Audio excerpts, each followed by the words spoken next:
बिल्कुल। तो आपने लगातार खामेनेई को आज सुना कि किस तरीके से बड़े ऐलान किए गए हैं और अब खामेनेई के खूनी ऐलान के बारे में हम आपको बता देते हैं। साफ कहा कि हमें एक्शन लेने के लिए तैयार रहना चाहिए हमेशा, और हमने इजराइल को करारा जवाब दिया है, ये कहते हुए खामेनेई यहाँ पर नजर आए। हमने इजराइल पर मिसाइल अटैक किया है, महिमा मंडन इस अटैक का यहाँ खामेनेई कर रहे हैं। हमने इजराइल पर मिसाइल अटैक किया है, इसी के साथ कह रहे हैं कि आगे मुमकिन हुआ तो और भी अटैक करेंगे। यानी कि एक तरीके से अपने लोगों को मोटिवेट करने की कोशिश है। इजराइल कभी भी जीत नहीं पाएगा, ये लोगों से खामेनेई की ओर से कहा गया है कि इजराइल की जीत असंभव है, क्योंकि हमें तैयार रहना होगा।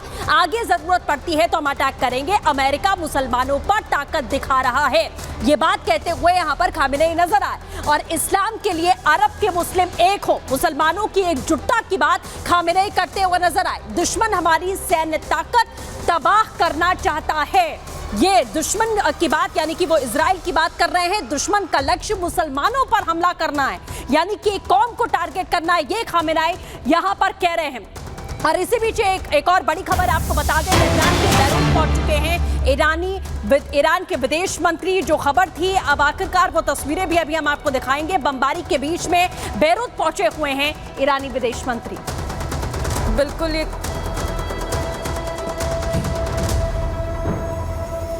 बिल्कुल। और देखिए, विदेश मंत्री के पहुंचने की खबर भी सामने आ रही है। सर, मैं आपसे समझना चाहूंगी, आप जरा बताइएगा, एक तरफ जहां तमाम प्रतिक्रियाएं खामेनेई की तरफ से सामने आ रही हैं, उसकी तरफ से साफ कह दिया गया है कि हमारी तरफ से हमले जारी रहेंगे और हम अपने हमलों को बंद नहीं करेंगे। कॉन्फिडेंट ईरान नजर आ रहा है, तो दूसरी तरफ विदेश मंत्री के पहुंचने की भी खबर है।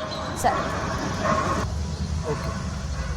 और ये जो स्टेटमेंट्स दिए हैं खामेनेई ने आज, इसका साफ मतलब है कि इजराइल को और अमेरिका को थ्रेट दिया है, और साथ में अमेरिका के ऊपर ये भी आरोप लगाया है, इजराइल के लिए भी, कि वो दुनिया के मुसलमानों को टारगेट कर रहे हैं। बिल्कुल गलत आरोप है।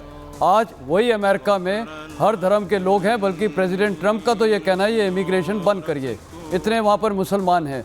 तो वो देशों में ऐसी कोई भावना नहीं है। ये भड़कावे वाले स्टेटमेंट्स हैं, और ख़ासकर ये एक कट्टरपन वाला स्टेटमेंट्स हैं।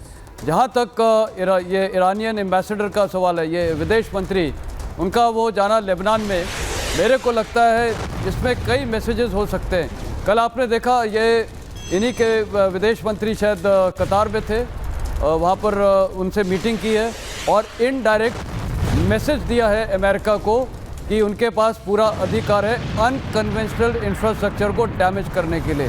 बेसिकली ये बता रहे हैं कि हम इजरायली और अमेरिकन टारगेट्स के इंफ्रास्ट्रक्चर को भी डैमेज कर सकते हैं, जिसमें कोई भी अमेरिकन या इजरायली एम्बेसी किसी देश में हो सकती है, लोग हो सकते हैं। टेररिज्म अटैक की एक वो बेसिकली धमकी है। तो ये जो धमकी दे रहे हैं, अमेरिका पे और इजराइल पे कितना फ़र्क पड़ेगा? मेरे को लगता है कोई फ़र्क नहीं पड़ेगा। इजराइल का लक्ष्य बहुत साफ है, वो ये जो फाउंटेन हेड ऑफ टेररिज्म है ईरान, उनका खात्मा करना उनका मुद्दा है, और वो करेंगे। और क्योंकि खामेनेई ने बोला विक्ट्री हमारी होगी, मैं आज बोल रहा हूँ विक्ट्री अल्टीमेटली इजराइल की होगी, उसमें कोई शक नहीं है। युद्ध लंबा चलेगा, कैजुअल्टीज़ दोनों तरफ बहुत होंगी, काफ़ी डैमेज होगा, लेकिन अल्टीमेटली डैमेज किसको होगा? ज़्यादा ईरान को होगा। और मेरे को लगता है जो अभी इजराइल अटैक करेगा, उसमें उसके दो टारगेट्स तो निश्चिंत है पहले फेज़ में। एक तो ऑयल रिफाइनरीज, जिससे उसकी इकोनॉमिक दशा ख़राब हो जाए। दूसरा, पावर कहाँ से आ रहा है? पावर तो यही है जो खामेनेई है, और IRGC से। तो ये जो इनकी IRGC कमांडर्स, और हो सकता है इनके ये जो टॉप लीडरशिप पे अटैक किए जाएंगे। और सबसे बड़ा जो फायर किससे करेंगे? मिसाइल्स, ड्रोन्स, उनको भी अटैक किया जाएगा। कहाँ पर मैन्युफैक्चर हो रहे हैं, कहाँ पर इनके मिसाइल लॉन्चर साइट्स हैं, बेसिस हैं, उनको किया जाएगा। क्योंकि अगर ये ध्वस्त हो गए तो अटैक किससे करेंगे? क्योंकि ग्राउंड में तो वो बहुत दूर है, वहाँ पर ट्रुप्स नहीं लेके आ सकते हैं। तो मेरे को लगता है ये प्रायोरिटी होगी, और जब भी होगी ये इजराइल अटैक बहुत तगड़ा होगा, और ये ईरान के ऊपर इतना तगड़ा अटैक होगा कि वो बोलते हैं ना, जिसको घुटने पे वो दुश्मन को कर देंगे। काउंटर अटैक उसके बाद ईरान करेगा, कोई डाउट नहीं है, लेकिन कितनी क्षमता है? पहले ही अटैक में इनकी मिलिट्री क्षमता को संजय खत्म मैसेज करना से देखिए चाहेगा। काउंटर अटैक तो वो कर ही रहा है और कह भी रहा है कि भाई हम काउंटर अटैक के लिए तैयार हैं, हम कोई डरने वाले नहीं हैं, हम हरा करके इजराइल को रहेंगे। लेकिन यहाँ एक और बात है यूके देवनाथ सर कि देखिए इन बातों के बीच में अगर हम देखेंगे उस हम एक कहते हैं ना कि स्टेटमेंट के बिटवीन द लाइन अगर आप देखें तो वो क्या कह रहे हैं कि फिलिस्तीन पर दुश्मनों का कब्जा है। यानी आप ये समझिए कि एक तरफ वो विक्टिम कार्ड भी प्ले कर रहे हैं कि हम किसके लिए लड़ाई लड़ रहे हैं, फिलिस्तीन के लिए लड़ाई लड़ रहे हैं। यानी कि कैसे वो ये कहें मुस्लिम देशों को जो अभी तक उनके सपोर्ट में नहीं उतरे उनको अपने साथ लाने की कोशिश कर रहे हैं। श्वेता, बहुत ही चालाकी भरे तरीके से उन्होंने दुनिया के मुसलमान देशों को ये समझाने की कोशिश की है, आम जो अनपढ़ बेचारे मुस्लिम हैं दूर दराज के देशों में, कि शायद वही एक ऐसे देश हैं जो कि फ़िलिस्तीन के मुसलमानों को बचाने की कोशिश कर रहे हैं। शायद ईरान ही एक ऐसा देश है जो कि इज़राइल और अमेरिका के विरुद्ध खड़ा होकर बहादुरी से फ़िलिस्तीन के मुस्लिम भाइयों को बचाने की कोशिश कर रहे हैं। ऐसा है नहीं। हो ये रहा है कि ईरान के साथ में आज की तारीख में कोई भी नहीं है। जब पिछले हफ्ते ईरान ने OIC के सारे देशों को इनवाइट किया एक मीटिंग के लिए, बहुत ही आश्चर्य की बात थी कि OIC के किसी भी मेंबरान स्टेट ने, चाहे वो शिया देश हो, चाहे वो सुन्नी देश हो, चाहे वो अरब देश हो, चाहे वो दूर दराज के देश जैसे कि मलेशिया है, इंडोनेशिया है, किसी ने भी ईरान का समर्थन नहीं किया। ईरान अलग थलग पड़ा हुआ है। आज के भाषण में अगर आप एक और देखें तो बार बार वो एक अपने धर्म का नाम ले रहे थे। वो कोशिश कर रहे थे कि मुस्लिम धर्म का नाम लेकर वो दुनिया में सबको अपने साथ कर लें। असल में वो सबको अपने अधीनस्थ करना चाहते हैं, लेकिन वो इसमें सक्सेसफुल नहीं होते दिखे। आज भी अगर आप देखें दुनिया के जितने बड़े बड़े मुस्लिम देश हैं, पावरफुल हैं, जिनकी GDP हाई है, जैसे कि इजिप्ट है, तुर्की है, कोई भी ईरान के समर्थन में सामने नहीं आ रहा। ईरान बिल्कुल सर, जैसा आप लगातार कह रहे हैं कि बहुत ही चालाकी के साथ में ये संदेश यहां पर देने की कोशिश की गई थी और जैसा आपने बताया कि एक तरीके से ये भी समझा जा सकता है कि कहीं ना कहीं आतंक की लड़ाई को धर्म की लड़ाई में कन्वर्ट करने की एक जो कोशिश है वो की गई है। फिलहाल इसी बीच एक और खबर जो लगातार यहां पर उठ रही है कि हिजबुल्लाह का नया चीफ हसन नसरल्लाह की मौत के बाद में जो हिजबुल्लाह का नया चीफ बना, यानी कि हाशिम सफीद्दीन की हम बात कर रहे हैं। हसन नसरल्लाह की जनाजे के उठने से पहले ही उसे मिट्टी में मिला दिया गया, यह दावा यहां इजराइल की ओर से किया जा रहा है। लेकिन सवाल यही है कि उसे पता था कि वो मारा जा सकता है, लेकिन इतनी आसानी से वो ढेर कैसे हो गया? आपको दिखाते हैं इसी पर एक इनसाइड रिपोर्ट।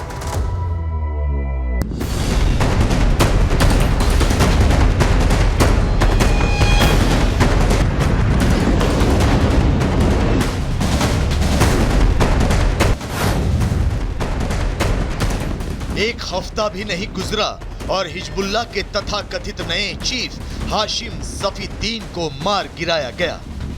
इजरायली मीडिया के दावों की माने तो हिजबुल्लाह के एग्जीक्यूटिव काउंसिल के प्रमुख हाशिम सफीद्दीन को हवाई हमले में मौत की नींद सुला दिया गया। इजराइल का ये हमला इतना सटीक था कि हाशिम सफीद्दीन को संभलने का मौका तक नहीं मिला। दावों के मुताबिक इजरायली सेना ने बटन दबाया, धमाका हुआ और हाशिम अपने अंजाम तक पहुंचा दिया गया। लेकिन सवाल ये कि आखिर हाशिम सफीद्दीन को इतनी आसानी से कैसे मार गिराया गया? अमेरिका ने जिसे आतंकी घोषित कर रखा था, उसे इजराइल ने महज 7 दिनों में कैसे निपटा दिया? दरअसल इसके पीछे था इजराइल का खुफिया नेटवर्क और उसकी बेजोड़ प्लानिंग। न्यूयॉर्क टाइम्स के मुताबिक जिस वक्त इजराइल ने हमला किया, उस वक्त हाशिम सफीद्दीन बेरूत में था। वो लेबनान की राजधानी बेरूत स्थित एक सीक्रेट बंकर में हिजबुल्लाह के सीनियर लीडर्स के साथ मीटिंग कर रहा था। कयास लगाए जा रहे हैं कि वो इजराइल पर नए सिरे से हमलों की योजना बना रहा था। लेकिन गुरुवार की आधी रात को इजराइल ने हवाई हमला कर दिया। इजराइल ने बंकर बस्टर बम से उस सीक्रेट अड्डे पर बमबारी की जहां हाशिम सफीद्दीन मीटिंग कर रहा था।